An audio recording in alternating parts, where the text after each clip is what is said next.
bientôt on aura une assemblée constituante en Tunisie. Cette assemblée aura un double rôle, écrire une constitution et nommer un nouveau gouvernement transitoire. Et donc ce qu'on voulait savoir, nous, c'est quoi votre priorité par rapport à cette assemblée constituante? Est-ce que vous allez axer votre campagne sur la constitution ou plutôt sur le programme du prochain gouvernement? Les deux.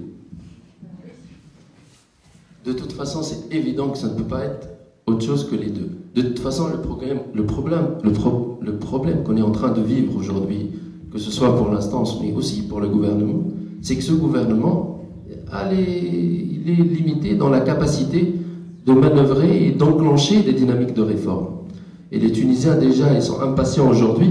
Que leur dire, attendez, après la constituante, pour qu'on puisse commencer. Donc déjà, le premier gouvernement qui sortira de l'élection de la constituante sera certainement, vu le système de vote par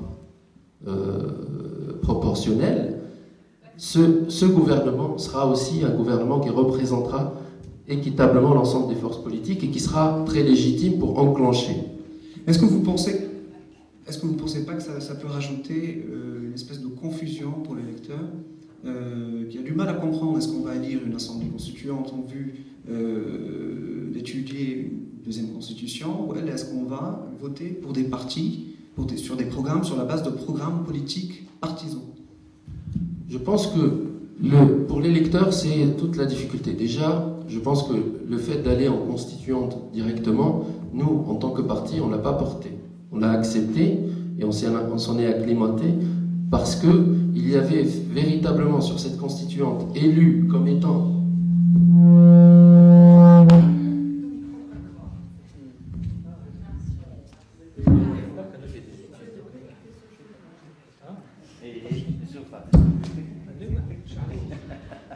donc ce que ils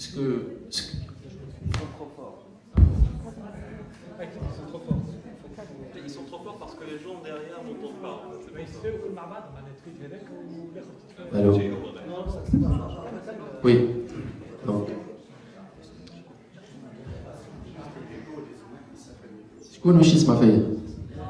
Vas-y.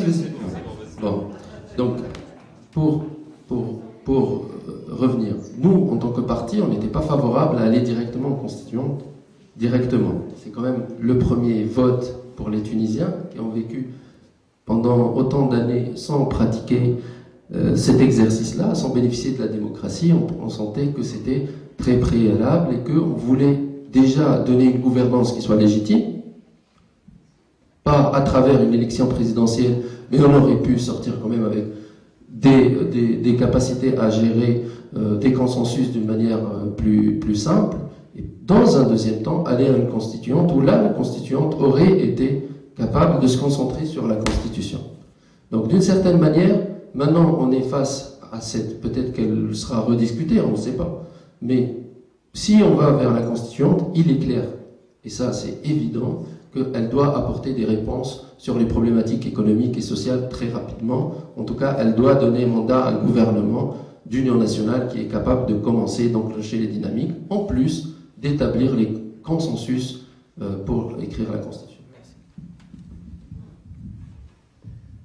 Merci.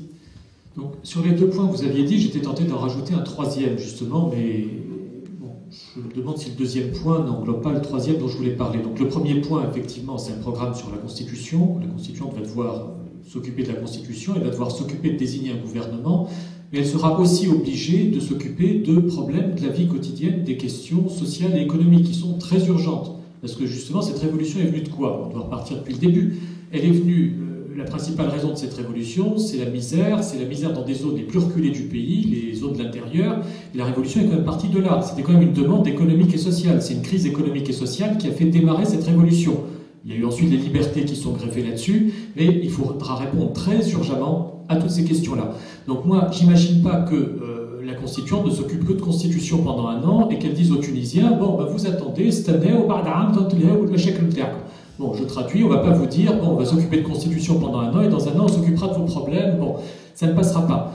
Donc cette constituante, elle devra à la fois rédiger une constitution, désigner un gouvernement, qui peut être Union nationale, mais qui peut aussi être, s'il n'y a pas Union nationale, ça suppose que tout le monde accepte d'y entrer, toutes les composantes. Si tout le monde n'accepte pas, on pourra peut-être revenir à un gouvernement technique comme ce qu'on a aujourd'hui, mais dont l'action serait strictement contrôlée par l'Assemblée constituante, qui sera la seule instance élue, donc avec une légitimité issue de l'élection, qui aura pour mission de travailler la Constitution, de légiférer, faire des lois sur les questions économiques et sociales, et de contrôler l'action du gouvernement sur les mesures les plus urgentes qui devront être prises. Voilà, donc il y a plein de points sur lesquels la population ne peut pas attendre, et c'est pour ça que je ne conçois pas un rôle strictement constituant à cette Assemblée. Et en tête, il y a les problèmes socio-économiques, les problèmes d'emploi qu'il faudra régler rapidement, et il y aura sans doute des questions sur lesquelles il faudra trouver peut-être un consensus. S'il n'y a pas de consensus, bon, ben, il y aura un phénomène majorité-opposition qui jouera dès le début sur ces questions-là. Voilà, donc je pense que j'ai répondu à votre question. Maintenant, on rentrera dans les détails sur le reste de la Constitution, je pense.